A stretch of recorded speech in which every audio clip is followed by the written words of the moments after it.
Now, for more on this blooming trend in retail, let's bring in Michael Zakkour.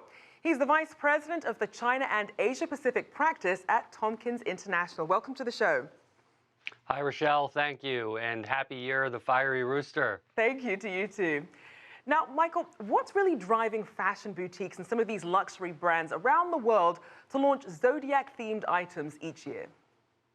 Well, it's been a tradition, especially over the last 10 years, for luxury brands and other brands looking to make a deeper cultural connection with Chinese consumers to use the Lunar New Year and the associated iconography that goes along with it to make that connection.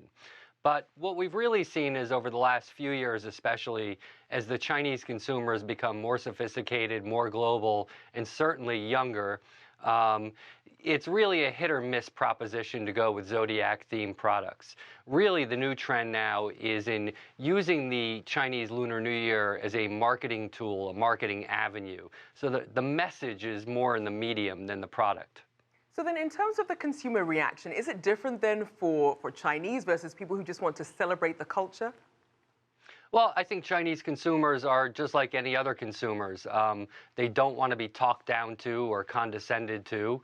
And so these, traditional images, the iconography, the rooster, the monkey, if you're only providing them with a cheap approximation or your interpretation of the culture, they're going to feel insulted, just like you and I would.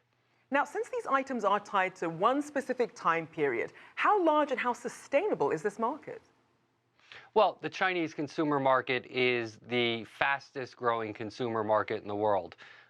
There are roughly 700 million Chinese with disposable income today.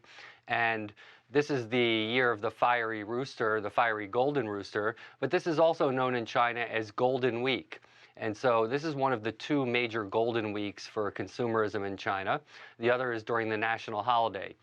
To put it in perspective, more than 350 million Chinese will travel internally, and tens of millions are going to travel globally during this week. In fact, during the last Golden Week, during the Chinese National Day holiday in October, enough Chinese tourists spent in Japan to actually move Japan's GDP up a point from the amount of money they spend during this single week. So clearly Chinese consumers carry a lot of weight, and we also know that they're very tech savvy when it comes to e-commerce. What role is that playing in the Lunar New Year spending? Well, I actually call this the year of the digital rooster. And that's where we're really seeing the big trends and the big changes in this Lunar New Year festival. So, for example, as mentioned previously, WeChat and Alibaba are in an arms race to win the Hongbao or Red Envelope Wars. They're using augmented reality in games and digital to encourage use of their payment systems, but they've also brought in global brands like Coke and Procter & Gamble, who are setting up special red envelope apps and augmented reality games. We're also seeing, for instance, KFC has instituted a game online where customers can go into the stores and scan the buckets and use augmented reality to win prizes.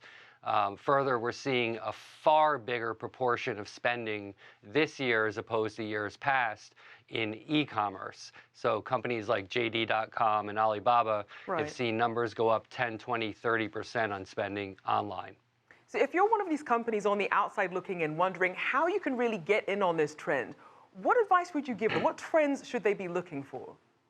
Well, I think they should always start with cultural relevance. To really understand the meaning of the holiday, not just the iconography of it, to understand the language, the cultural tones. And certainly, this is really key, they need to stay on brand. And so Chinese consumers are really attuned to what that brand stands for. They're very sophisticated. And so if it looks like a brand is just promoting a cheap one-time knockoff of their own brand simply for expedience sake, it's going to fall flat. So we saw this 2 years ago.